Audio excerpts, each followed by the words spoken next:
𝗝أعوذ بالله من الشيطان الرجيم بسم الله الرحمن الرحيم السلام عليكم ورحمة الله وبركاته. Introduction to the amazing world of quantum physics. Quantum here being defined as the smallest quantity of some physical property, such as energy or matter. Physics being defined as the science that deals with matter, energy, motion, and force. If you want to understand any topic, you go deeper and deeper into the finer details of the topic to get a true appreciation of that topic. Similarly, to get a true understanding and appreciation of our existence, we need to go into the subatomic world. So let's step into this unseen world, where the smallest particles weave the fabric of the universe. Discover how this cutting-edge science aligns with the timeless truths of Islam, offering a unique lens through which to understand the world around us. Join us as we unlock the secrets of the quantum universe and awaken to the awe-inspiring reality that everything, from the smallest particle to the vast cosmos, is a sign of Allah's majesty. Since the beginning of the last century, the discoveries, the controversies, the developments all make for an incredible journey for the highest stake, reality itself.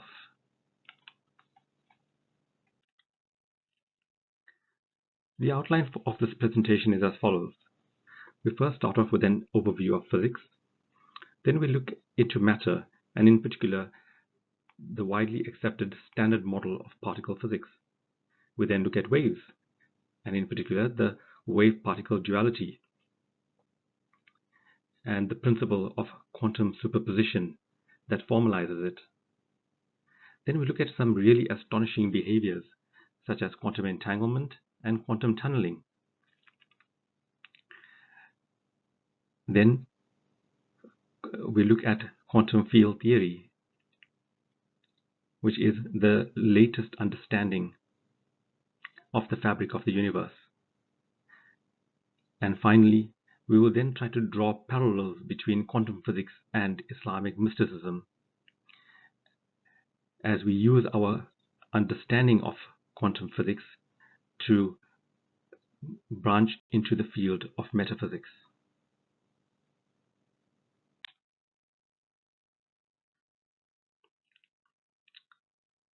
So let's first start to have an overview of physics. Why study physics in the first place? So from the 6th century BC till the 3rd century BC, the ancient Greeks used rationality and logic to try to explain how the universe works. In the Middle Ages, from 1500 to around 1650, Galileo and Newton developed classical mechanics, where the universe was viewed as a kind of a cosmic clock ticking with mathematical precision, where almost every movement and phenomenon could be explained and predicted through observations and equations. Science was thus the study of objects and natural phenomenon only. A major shift occurred at the turn of the last century, where quantum mechanics and the idea of general relativity and special relativity broke that framework and showed that time was no longer set in stone, and the precise location of particles was no longer measurable. Fast forward to today, and quantum field theory goes even further to describe the fundamental nature of the universe, and this theory in particular has profound metaphysical implications.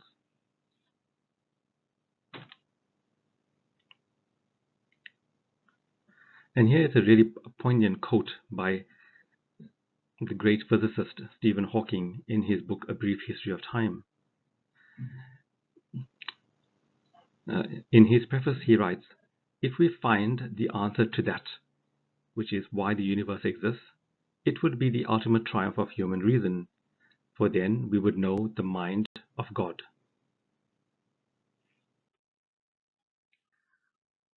Now let's look at the branches of physics. Basically, physics is the study of everything around us and in us and how it behaves.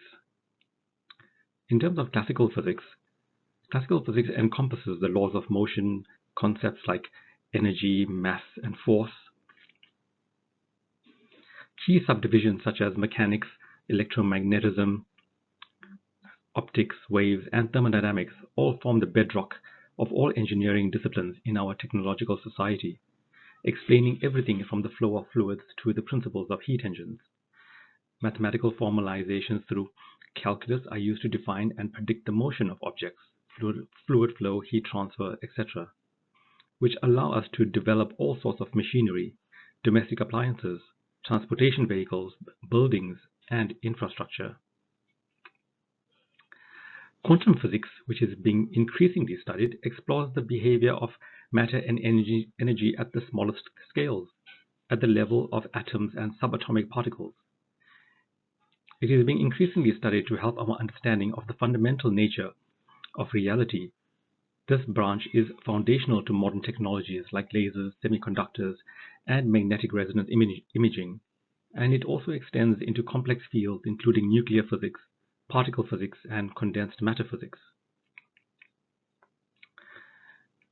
Astrophysics and relativity dive into the cosmic scale, examining the nature of stars, galaxies, and the universe itself. Astrophysics applies principles from many physics branches to celestial phenomena, leading to insights into how stars evolve and die, the mechanics of galaxies, etc. Relativity, comprised of Einstein's general and special theories, redefines the concepts of time and space, introducing the fabric of space-time and the effect of gravity as the curvature of this fabric. These theories are crucial for understanding black holes, gravitational waves, and the expansion of the universe. When we look towards the future of physics theories points to the uncharted territories of understanding that aim to unify the large with the small and explain phenomena that remain elusive. Quantum gravity, string theory, and loop quantum gravity are promising candidates in this quest. They strive to marry the macroscopic predictability of general relativity with the microscopic uncertainty of quantum mechanics. Additionally, these theories explore the fundamental constituents of the universe with concepts like dark energy and dark matter, offering explanations for the unseen forces and materials that shape the cosmos. In terms of philosophy and metaphysics, quantum physics and astrophysics segue into the realm of metaphysics as mentioned in the quotation on the previous slide by Stephen Hawking. Metaphysics uses physics to try to understand fundamental questions of why are we here, the nature of reality and free will. And finally, there is the chasm of ignorance, where it is recognized that the ever-present frontiers of knowledge in physics, where questions outweigh answers. This area acknowledges the limits of current scientific understanding and the mysteries that still confound physicists. It encompasses unknowns such as the true nature of dark matter and dark energy, the reconciliation of quantum mechanics with general relativity, and the enigmatic origin of the universe. This gap represents not just what we do not know, but the potential for future discoveries that will expand the horizons of science and our place within the cosmos.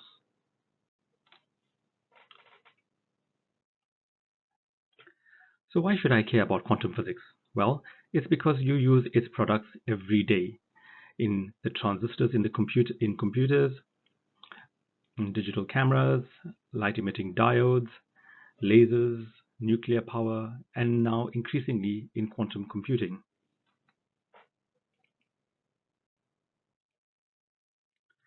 The components of the visible universe.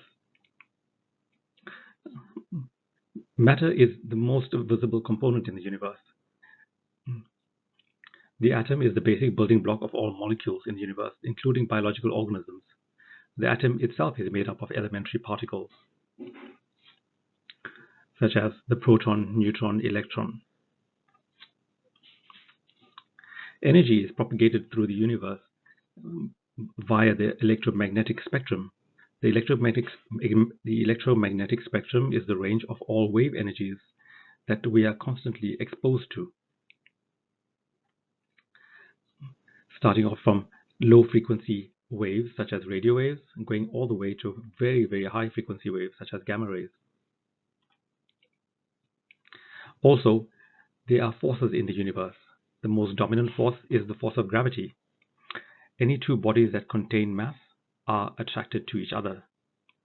And this is why we see the moon revolving around the earth revolving around the sun. Let's take a look at matter. Matter is fundamentally composed of elementary particles, which are the smallest known building blocks of the universe. The starting point of the standard model of particle physics is the atom, with its nucleus at the middle, comprised of protons and neutrons, and an electron cloud which encircles the nucleus. Niels Bohr wins the 1922 Nobel Prize for Physics for discovering that electrons exist in discrete orbits around the nucleus.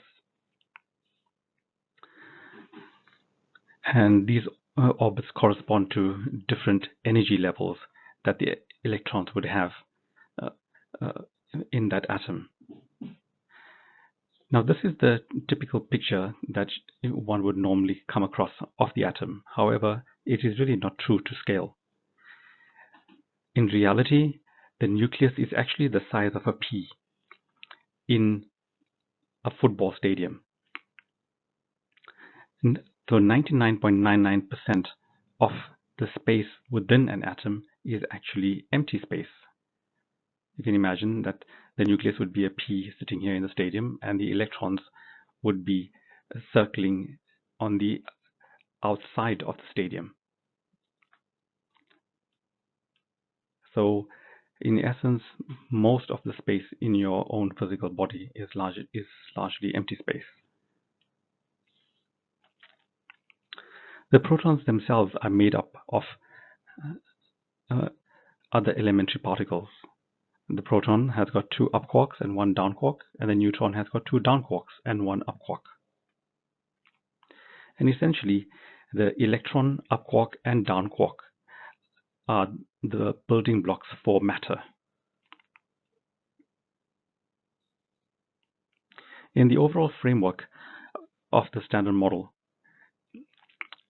the matter particles are termed as fermions, and they are split within 2 groups, the quarks and the leptons. The quarks are made up of the up quark and down quark, charm and strange, and top and bottom quarks, respectively. The leptons are made up of the electron, muon, and tau particles on this end, and then the electron neutrino, muon neutrino, and tau neutrino.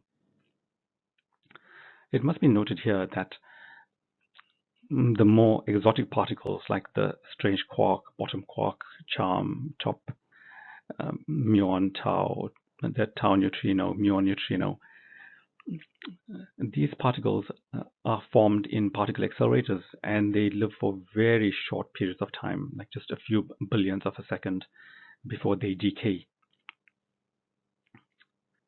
And the heavier quarks, and at least these exotic particles which are produced in particle accelerators, show how energy can be converted into matter. We also have the force particles. The electromagnetic force is carried by the photon. The gluon is the force particle that binds together the quarks within a proton and neutron.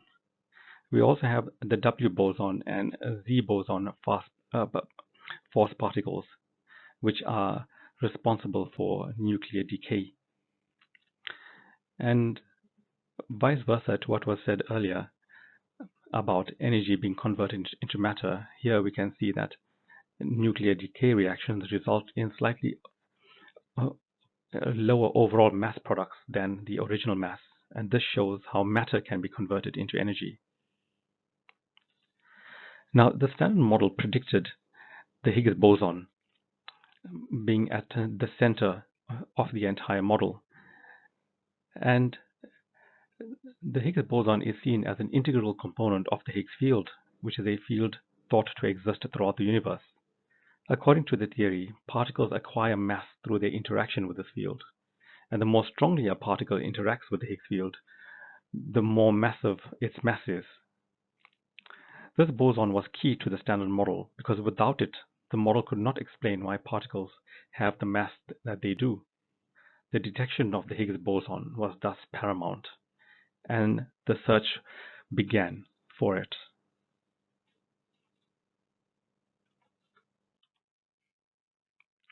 To this end, the Large Hadron Collider was developed and was completed in around 2008. It is the largest and most complex machine ever built. It involved 10,000 scientists from more than 100 countries and cost approximately $10 billion to build. It is 27 kilometers in circumference and 175 meters underground, and straddles the border between France and Switzerland.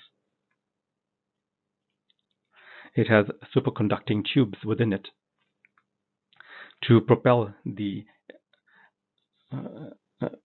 elementary particles at higher and higher speeds through it to collide.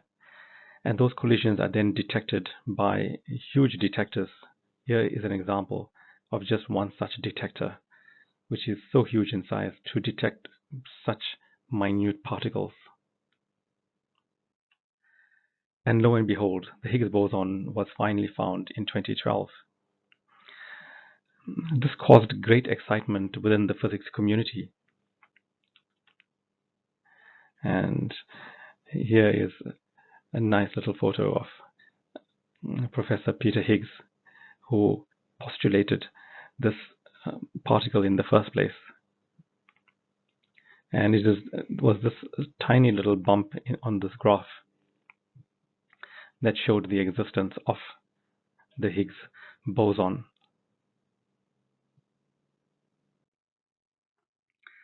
The standard model Lagrangian is the most successful model in science ever.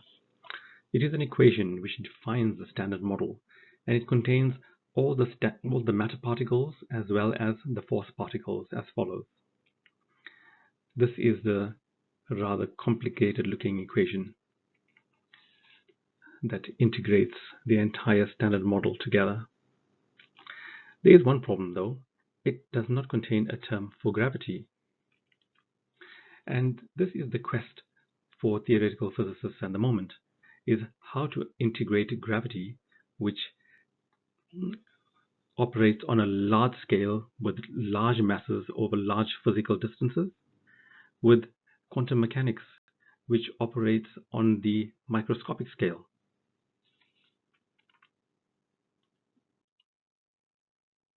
We now look at waves.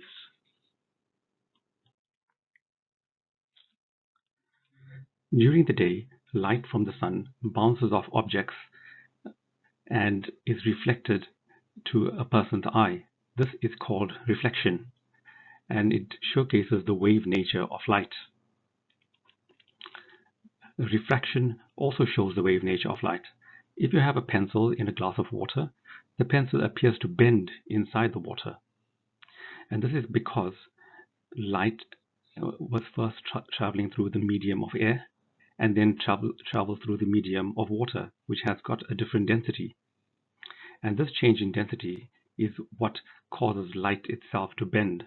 And this can only happen if light has a wave nature. Curiously though, light also shows a particle nature, and this can be seen through the photoelectric effect.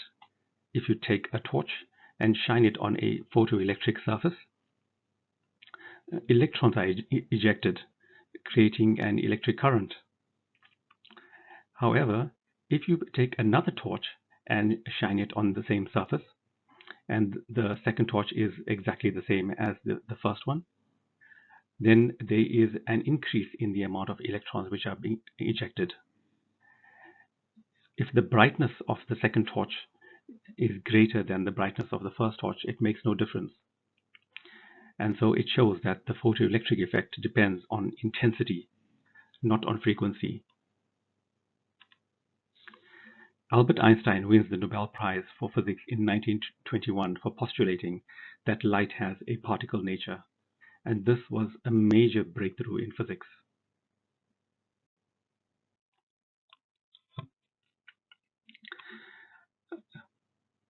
Based on the photoelectric principle, Heisenberg formulated his uncertainty principle. And what he noticed was that if you try to measure an elementary particle. In this case here, an electron. In order to measure it, one has to use light to be able to see where its position is, as well as to calculate its momentum. However, the very act of looking at the electron causes an incident photon from the light to hit the electron, and this in turn scatters the photon. So this collision causes the electron's momentum to alter, and thus its path is diverted. Heisenberg's uncertainty principle, which he formulated in 1927, states the position and momentum of an elementary particle can never be known simultaneously.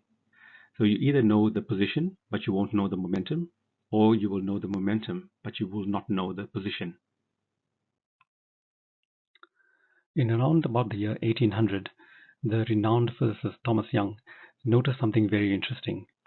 He was sitting on the side of a pond and was observing the ducks who were paddling around in the pond. And he noticed that around each duck, a wave of ripples spread out.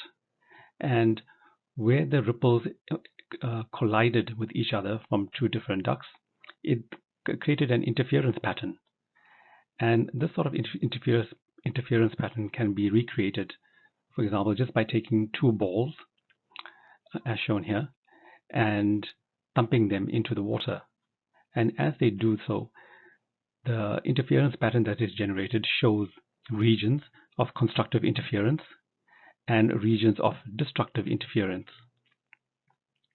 showcasing the wave-like nature. Now, what is interesting is that you can see the exact same thing with light. If you take a box and just make two slits in the box and keep the entire thing covered, and when you look inside it, you see the exact same interference pattern as what we saw on the pond, where you've got areas of constructive interference, which are much brighter in color, and then you've got regions of destructive interference in between the areas where there's constructive interference.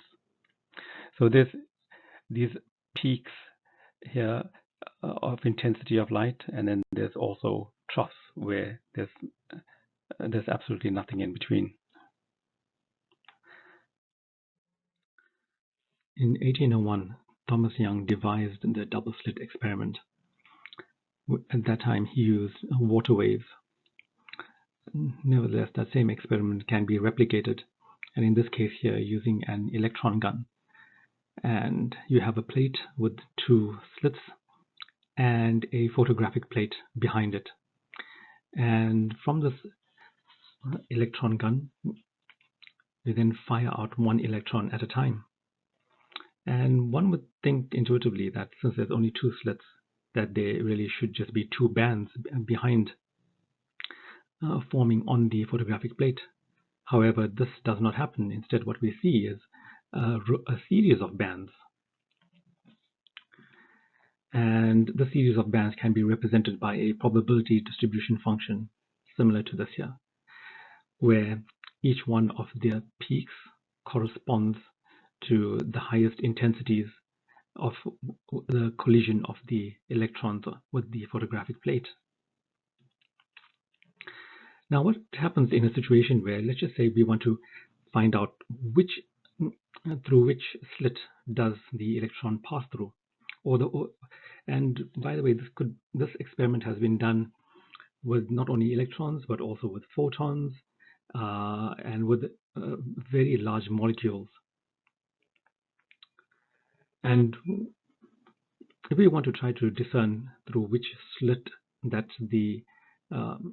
whichever particle is being used goes through, we can put a detector between the first plate and the photographic plate. And when we do this here, the strangest thing in the world happens. The probability density function that we had originally collapses into just into a bimodal distribution function, as represented by just these two peaks here. Now, this really doesn't make sense. Why would the electron suddenly change its behavior just because there is a detector?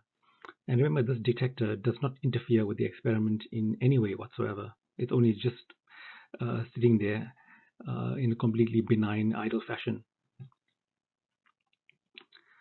And let's just say we very quietly just switch the detector off, but we leave it in place. And we conduct the experiment again. And lo and behold, it reverts back to its original wave function as when the detector was not present. So this led one physicist to hypothesize that the universe seems to conspire to stop us from knowing every detail of a quantum object. Now, really, when we think about this, how is this possible? It really doesn't make sense at all. Essentially, this shows, at least this experiment shows, that there has to be a supreme intelligence, because light or matter, or these elementary particles for that matter, they have no mind of their own to be looking out as to whether they are being detected or not, nor do they even have the ability to unilaterally change their behaviors. And this leads us to the principle of quantum superposition. And essentially, to summarize it, the electron, once the electron gun fires, the electron changes from being a matter particle as such into a wave. And these waves pass through the two slits. And wherever the wave collapses to, then it then comes and forms a particle at that point, or at least a particle is observed there. So how does this wave function collapse? Nobody knows. Nobody knows how or where that the electron which passed from the electron gun at its starting point is going to end up anywhere on this electron plate. It just exists as a probability distribution. And this led Niels Bohr to state that everything that we call real is made of things that we cannot call real. So quantum superposition is a fundamental principle of quantum mechanics that posits that a particle can exist in all possible states simultaneously until it is observed. And in this case, the observation comes from the point at where the electron hits the photographic plate, or at least its wave hits the photographic plate. Or shall we say the intersection of its waves hits the photographic plate. When a quantum system is not being observed, it doesn't exist in one definite state, but rather in a spread of probabilities encompassing multiple potential states. Once a measurement is made, the system chooses one of the possible positions, and the superposition collapses into a single state. This concept challenges our classical understanding of reality and is a key element in many quantum phenomena, including quantum entanglement, which we will look at later. Given the rather baffling results from the double-slit experiment, physicists decided to take it a step further, and they devised something called the quantum eraser experiment. So in the quantum eraser experiment, we have a laser, and this laser shoots out one photon at a time. That photon could either go through the upper slit, or it could go through the lower slit. Whether it just goes through the upper slit or through the lower slit, the photon then goes through a splitting crystal, which splits that original photon into two photons. The two, shall we call them baby photons, have got half the frequency of the original photon. And when this new photon splits, half of that photon then goes to the photographic screen, or over here labeled the interference screen, and the other half goes a long way down the line to a half-silvered mirror, which then reflects part of that photon to a detector A, and the same if it goes down through the lower slit. Part of the photon will then go to the interference screen, and the other part will go also a long way down to a half-silvered mirror, which in turn would reflect part of that photon to a detector B. Now, the point of this is that these two detectors, A and B, could be 10 kilometers away, 100 kilometers, even 100,000 kilometers away, whereas the distance from the double slit plate to the interference screen would only be 1 meter apart.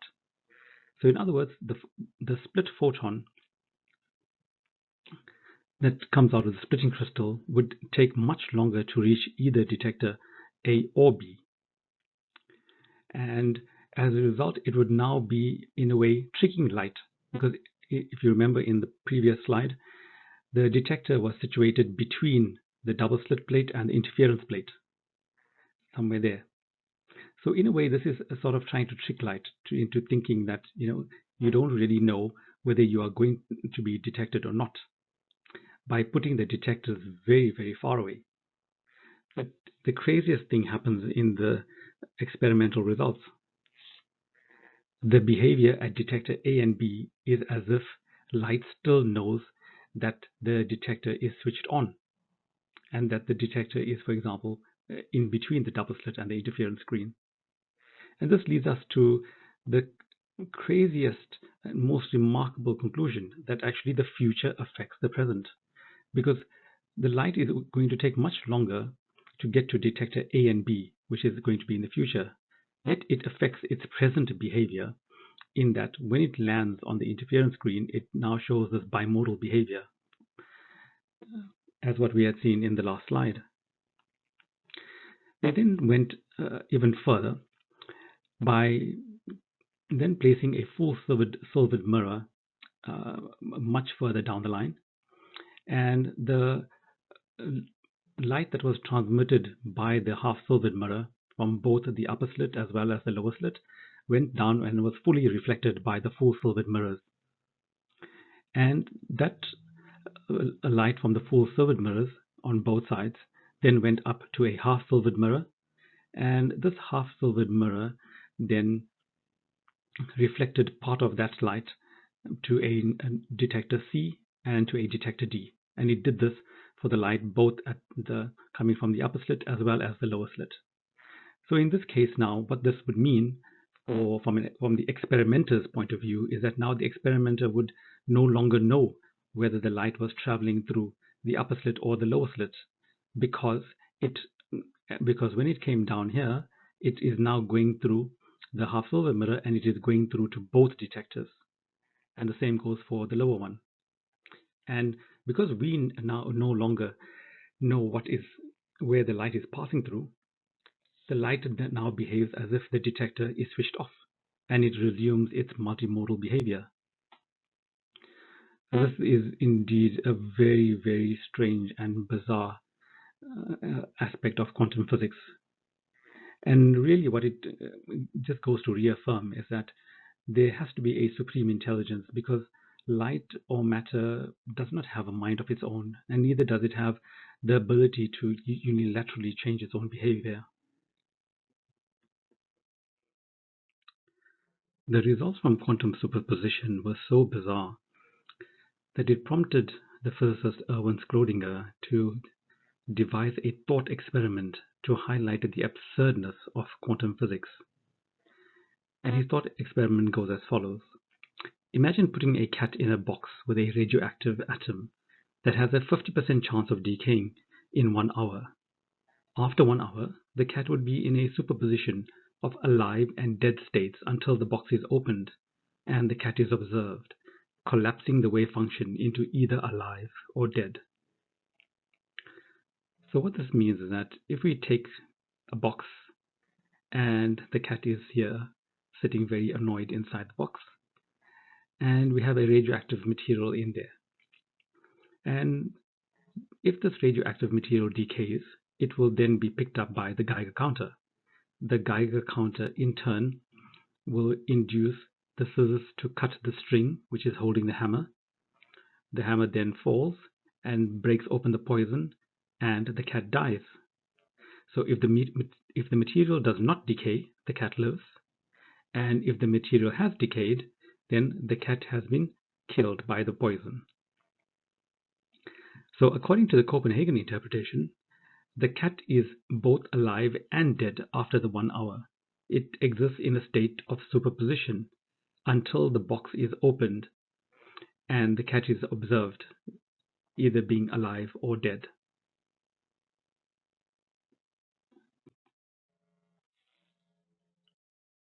This leads us to something called the observer effect. So in the quantum realm, we see the wave function, and then the moment we do some sort of measurement on that elementary particle, there's a collapse. And in our world, that elementary particle then takes shape.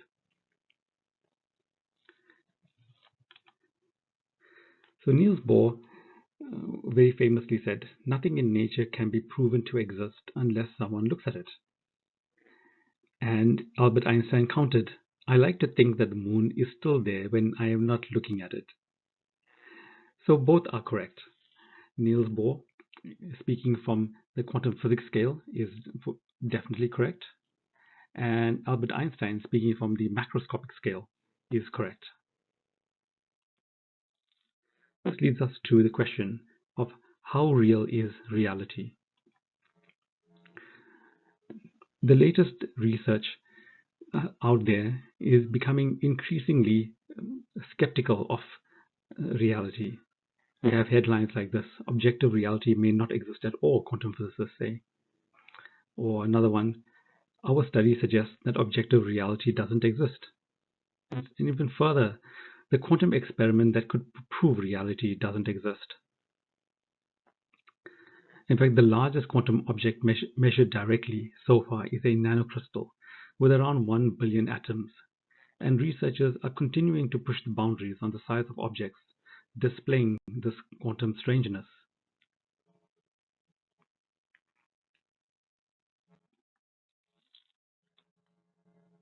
If we look at quantum superposition in action, a very good example is photosynthesis, where plants convert sunlight into energy through the chemical process of photosynthesis. Carbon dioxide is absorbed by the plant or the tree, water is absorbed through the roots, and the light from the sun is absorbed by the chlorophyll in the leaves of the plant or the tree. The reaction which then takes place is a reduction reaction, where the carbon dioxide is reduced to complex sugars, and the water is then oxidized to release oxygen. Now, the incredible thing about this process is that the efficiency is close to 100%. And here the sunlight energy ejects electrons from the chlorophyll molecule, which forms what is termed an exciton, and this acts as a battery. And in the leaf itself, for the exciton to make its way from the chlorophyll molecule to the reaction center in the plant is a very tortuous route, right? So this exciton needs to make its way through the complex maze of the cell body to the reaction center to transfer its energy to facilitate the reaction by changing into a wave. Then when it hits the reaction center, it changes back into a particle, which is an absolutely astonishing phenomenon which is happening around us all the time. And in many ways, it does show that science is in fact stranger than the supernatural. So where this is used a lot in these days is in computational chemistry, where a lot of new medicines, vaccines, materials, chemicals use Schrodinger's equation to be developed.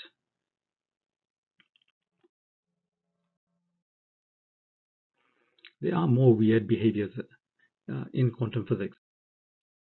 Another such weird behavior is called quantum tunneling.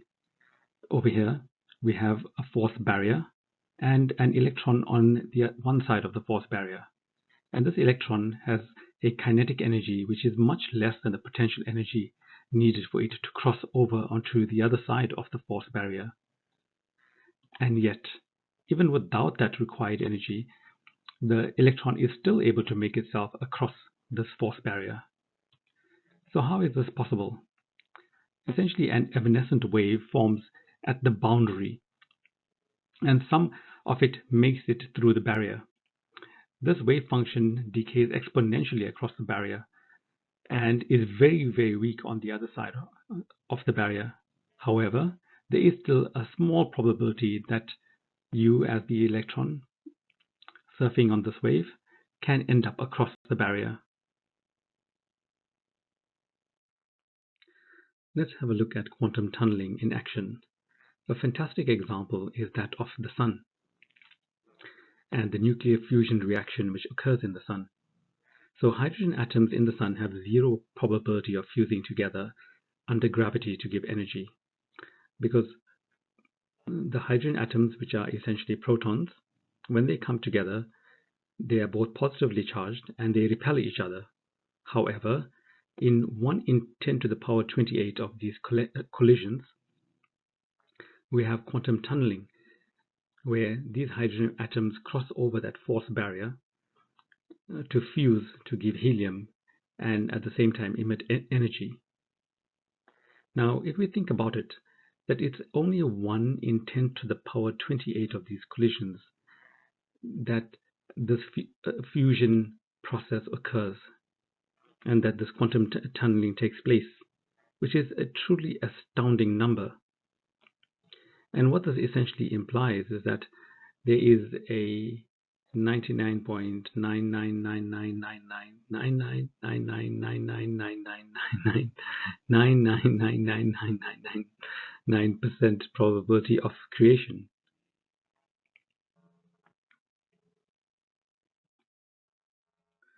Another weird phenomenon in quantum physics is that's called quantum entanglement. So imagine we have some kind of electron entanglement device. Usually these are lasers. And we have two particles, particle 1 and particle 2. And this electron entanglement device creates these two entangled particles, each of which has its own wave function. And what Niels Bohr said is that when the two particles are brought together, their wave functions merge, and now they behave as if they are one particle. And even if you have to separate these particles over huge distances, in fact, right across the universe, it will make no difference. They will still reciprocate each other faster than the speed of light, meaning that if, let's just say, this is the Earth, then we shoot these entangled particles onto opposite sides of the universe. The moment you try to measure, for example, the spin of the particle on this end of the universe, immediately the particle on which was shot to the opposite side will have the opposite spin. Let's look at quantum entanglement in action. One area that is being very heavily researched currently is an area called quantum biology, which is a field of study that investigates processes in living organisms that cannot be accurately described by the classical laws of physics. One such example is in bird navigation. So in European robins, quantum entanglement is theorized to occur within a protein called cryptochrome in their eyes. When light hits cryptochrome, it can transfer its energy to an electron, which may become entangled with another electron.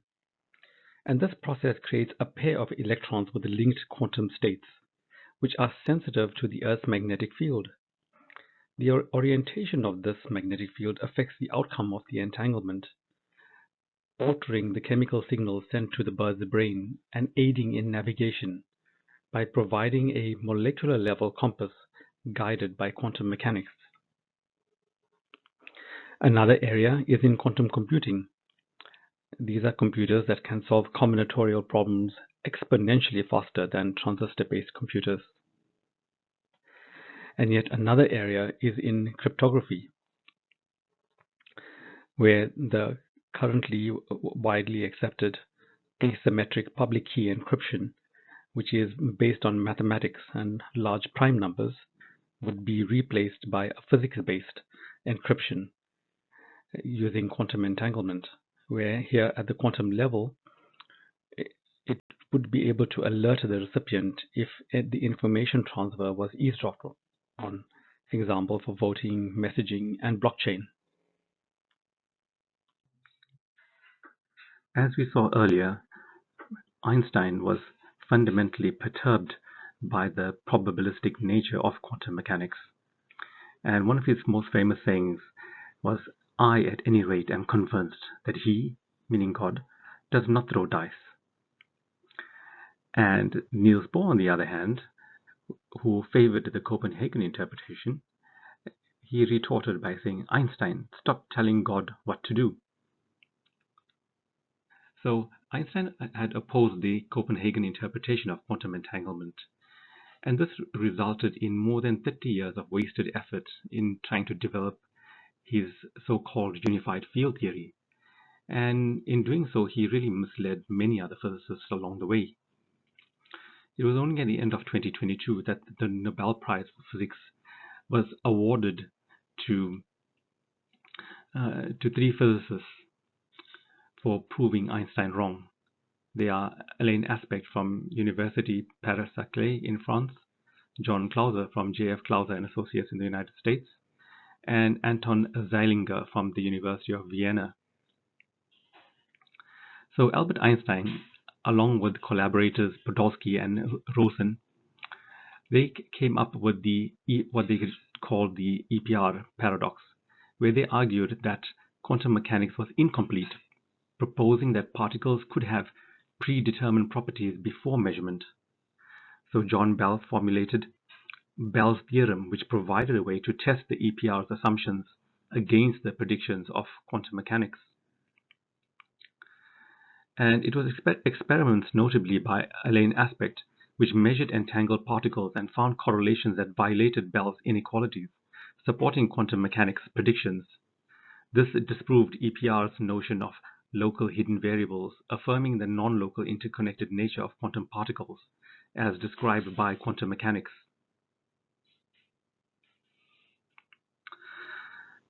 So chaos theory, which was formalized in the 1980s, showed how patterns emerge from randomness.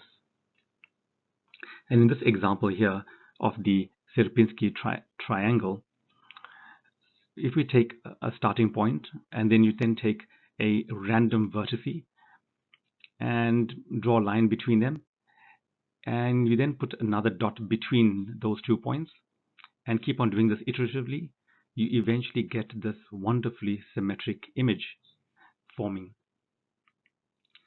So in other words, chaos theory showed that if you zoom out and wait long enough, then you will see the pattern emerge. But we are like a dot in the middle of the image and cannot make sense of events going on around us. But Allah's plan reveals itself with time.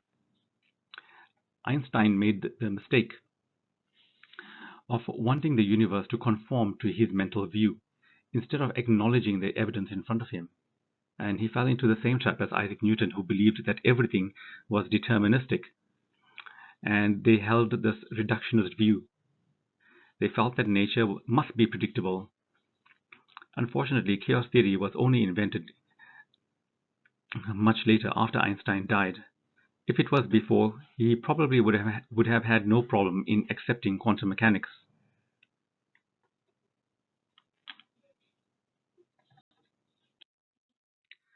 Albert Einstein unfortunately fell into the Rumi trap.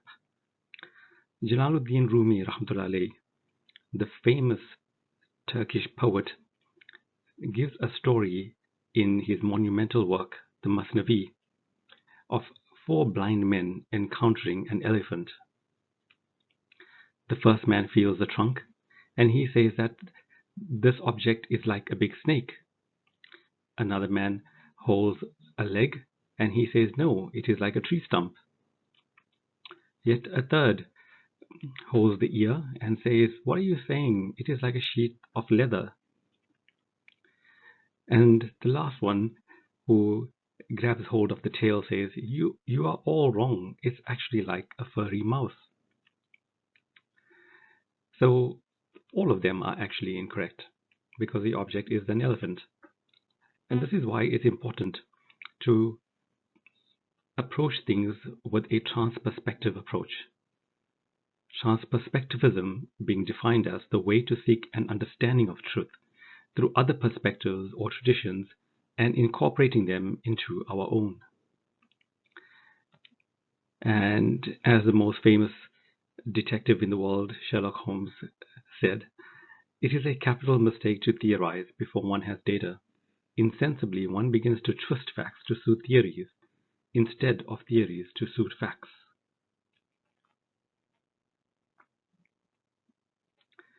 In this case, the elephant is the universe, and it needs to be examined from all sides to be understood. We now come to quantum field theory. Quantum field theory is the mathematical and conceptual framework for contemporary particle physics. It marries the principles of quantum mechanics with special relativity to describe how particles interact and create forces. It's necessary because it provides a comprehensive description of the behavior of subatomic particles and the fundamental forces, beyond what classical physics and quantum mechanics alone can offer. Quantum field theory helps explain phenomena such as the creation and annihilation of particles, and it is crucial for the development of the Standard Model, which accounts for the electromagnetic, weak, and strong nuclear forces. So quantum mechanics fails in the following ways. Firstly, it gives incorrect results for things moving close to the speed of light. And second, it only describes how a particle evolves with time, not how it is created, example through radioactive decay. It is a mathematical framework that combines classical field theory, special relativity, and quantum mechanics. The current limitation is that gravity is not modeled. The fundamental building blocks of nature in quantum field theory are not particles, but fluid-like substances called fields, which are spread throughout the entire universe and ripple in strange and interesting ways. Each fundamental particle has its own field, which exists throughout the universe. So, in total, we would have 17 fields, 12 fields from the different matter particles, 4 fields from the different force particles, and the last field from the Higgs field. And they can be thought of as teeming with virtual antiparticle pairs which get created and destroyed at every moment. This can be visualized as being in a turbulent ocean, where the fields are teeming with these virtual particles coming into and out of existence at every moment. A particle is nothing more than an excitation or wave in this field, and particles can be created or annihilated through energy transfer between the fields, facilitated by an intermediate boson field. This is how particles can appear and disappear in reactions.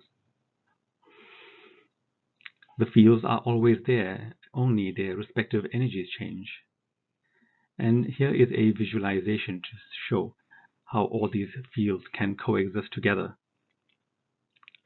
And interactions between, for example, this quark field and the electron field is then facilitated by this intermediate W boson field. Quantum field theory suggests that we are just excitations within these quantum fields. Hence, we are all interconnected, even by our thoughts and dreams, because they are nothing more than electrical excitations. And this is a very, very profound insight. So the Standard Model is just one realization of quantum field theory, because the Standard Model uses the mathematical framework of quantum field theory in its own formulation.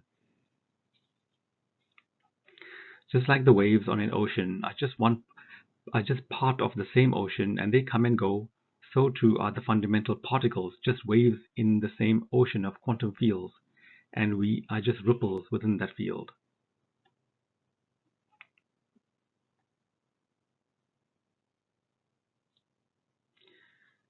We are all interconnected. Hence the hadith of the Prophet Muhammad ﷺ that the Ummah is like a body, and if one part feels the pain, then the entire body feels the pain. At the start of the Big Bang, the universe was an extremely hot and dense point where all forces were unified. Quantum fields which permeate the universe were in a highly energetic state. As the universe expanded and cooled, these fields underwent phase transitions, leading to the differentiation of fundamental forces and the creation of particles. This era marks the beginning of matter as we understand it, emerging from the interactions of quantum fields under extreme conditions. The temperature flickering of the microwave background radiation is a snapshot of the universe at inception. The difference between the darkest blue color in this image to the brightest red is only 1/10,000th of a degree Celsius. This is a 9-year microwave sky image showing the uniform temperature of the background radiation. If we were to simulate these quantum fields, this is what they would look like in a vacuum. And this is only at a scale of about 3.6 femtometers. So it shows how busy these fields are and how they permeate right throughout the entire universe.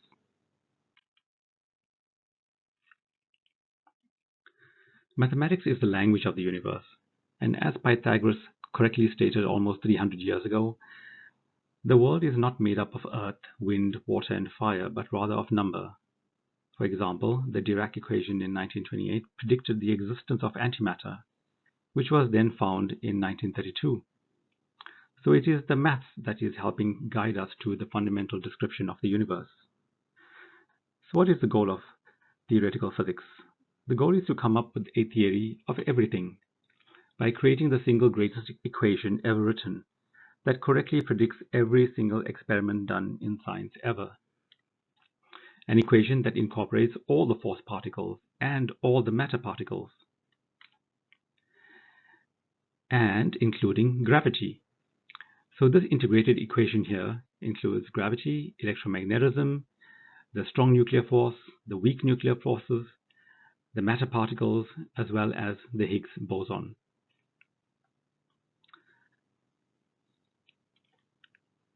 However, even this equation would still miss out on dark matter, dark energy, and inflation at the start of the Big Bang.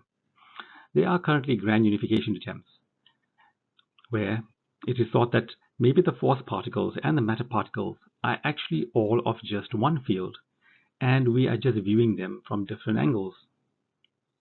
There are other attempts like string theory and loop quantum gravity to include gravity in the overall theory of everything. So essentially, what is all this leading us to? It shows that all the research is leading us to being steered into the direction of Ibn Arabi's philosophy called Wahdat al-Wujud, which is the oneness of being. The Quranic ayat, وَلِلَّهِ الْمَشْرِقُ وَالْمَغْرِبُ فَأَيْنَمَا تُوَلُّوا فَثَمَّ وَجْهُ اللَّهِ إِنَّ اللَّهَ وَاسِعٌ عَلِيمٌ. To Allah belong the east and the west, so wherever you turn, you are facing towards Allah. Surely Allah is all-encompassing, all-knowing. This is a verse from Surah Baqarah, verse number 115. So whether you look in the physical world, and the deeper you look into the physical world, we are beginning to see the unity of being, or the unity of Allah. Or whether you look in the spiritual world, there also you will see the unity of Allah. Let's summarize all the amazing insights that we've just gone through in quantum physics.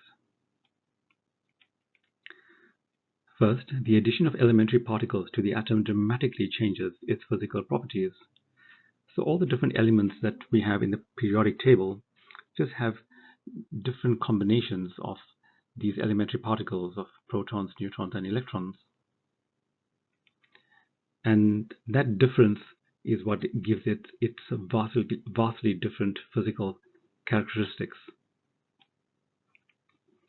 We saw that we are surrounded by a force field, which is the Higgs field, that gives us the appearance of having mass. Quarks interact most strongly with that field, and so they have the highest mass. Electrons much less, and photons having no mass do not interact with the Higgs field. Then we also saw Heisenberg's uncertainty principle, where it is impossible to know both the position and momentum of an elementary particle simultaneously. Then we looked at the wave-particle duality of matter, where matter and light behave both as a wave and a particle simultaneously.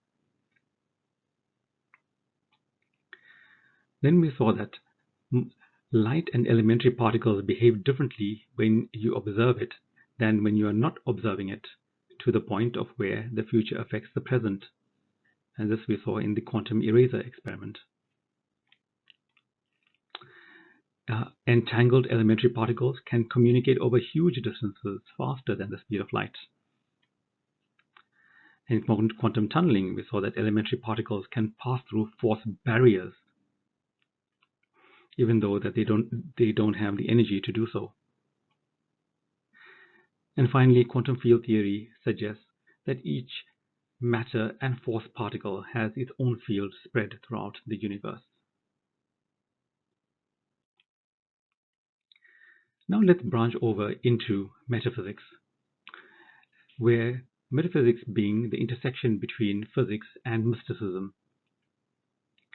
And in particular, we will look at the description in Islamic mysticism given by Imam Ghazali rahmatullahi and Ibn Arabi rahmatullahi. And we will look at the parallels of their philosophies in quantum mechanics and quantum field theory. So firstly, in terms of creation, both Imam Ghazali and Ibn Arabi rahmatullahi, they write, and they emphasize that the intricacies and fine-tuning in the universe are a manifestation of Allah's divine will.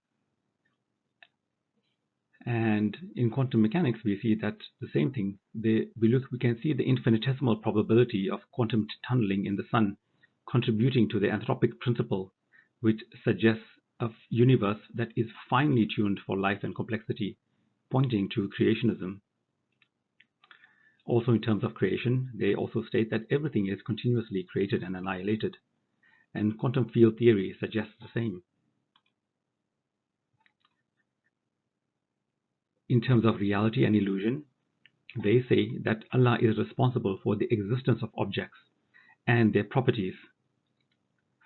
And in the wave-particle duality and the observer effect, we see that objects only take form when observed, else they are a wave. In quantum field theory, this goes even further, where particles are seen as field excitations and not even as solid objects. So there is a basic agreement that an object's properties are not inherent in the object itself. In terms of causality, Imam Ghazali rahmatullahi gives the example of cotton and fire. When they are brought together, then cotton usually burns to black ashes. However, it is not the fire that burns the cotton, it is Allah that makes it so. If Allah so wished, the cotton would not burn, or He could reduce the cotton to black ashes even without fire. So both Imam Ghazali and Ibn Arabi rahmatullahi postulate that everything happens according to Allah's will, maintaining a form of spiritual determinism. And in quantum mechanics, causality is preserved, but in a probabilistic sense.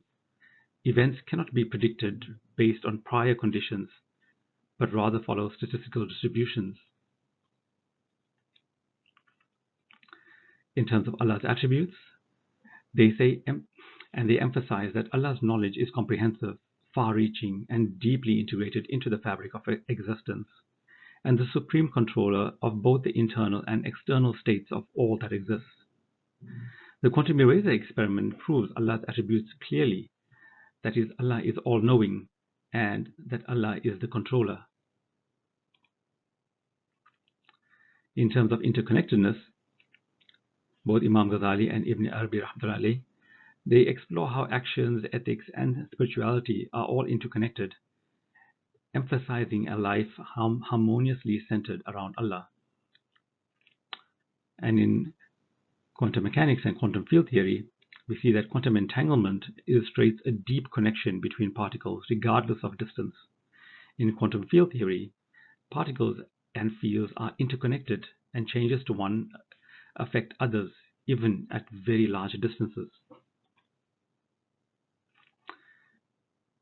And all this leads up to unity. Ibn Arabi and Imam Ghazali rahmatullahi both stress the oneness of Allah in terms of Tawheed, that all things and events perceived by the senses as interrelated and interconnected and different aspects or manifestations of the same ultimate reality. Ibn Arabi takes this further with his philosophy called Wahdat al-Wujud, or the unity of existence. And quantum field theory seeks to unify all of these fundamental particles and forces into a single framework. So we started this journey from nothing with the Big Bang theory, and we have ended up as nothing with quantum mechanics. Quantum physics shows the rich complexity of our existence on all scales. Why is our vision limited? If we had microscopic vision to see atoms, or telescopic vision to see the stars and galaxies, then everything would be commonplace. There would not be anything to marvel at. Hence, Allah has limited our vision for us to research and investigate His majesty on all scales.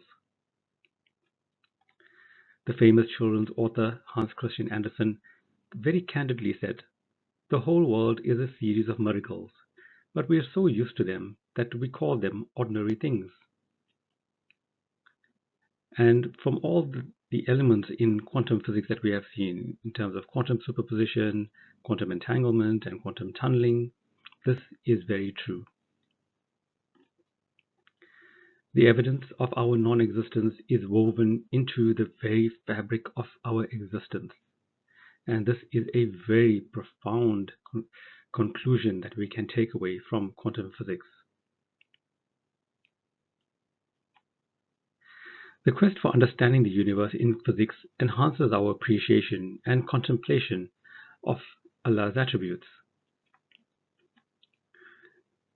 If we had to take a typical scene and using computer vision be able to do object detection of the individual objects as well as semantic segmentation of regions in the photograph, superimposing the unseen layer of quantum physics over the physical vision. In other words, when we look at objects, and instead of looking at the outer facade of the objects, if we look at them internally and think of all the things which are going on internally in terms of quantum superposition, entanglement, tunneling, and quantum field theory, all of this here gives greater depth to one's understanding of Allah's attributes. And then we have the morphing of the multiplicity of the things that we see into the underlying unity of a single quantum field. The resulting awe of such vision gives a taste of Jannat while on earth. Monetary wealth only brings physical satisfaction to one's personal desires, and it is temporary. The truly wealthy are those that can experience this sense of awe and amazement constantly, because it is a sense of beholding Allah.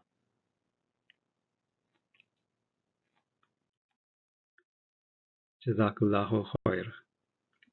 Assalamu alaikum wa rahmatullahi wa barakatuhu.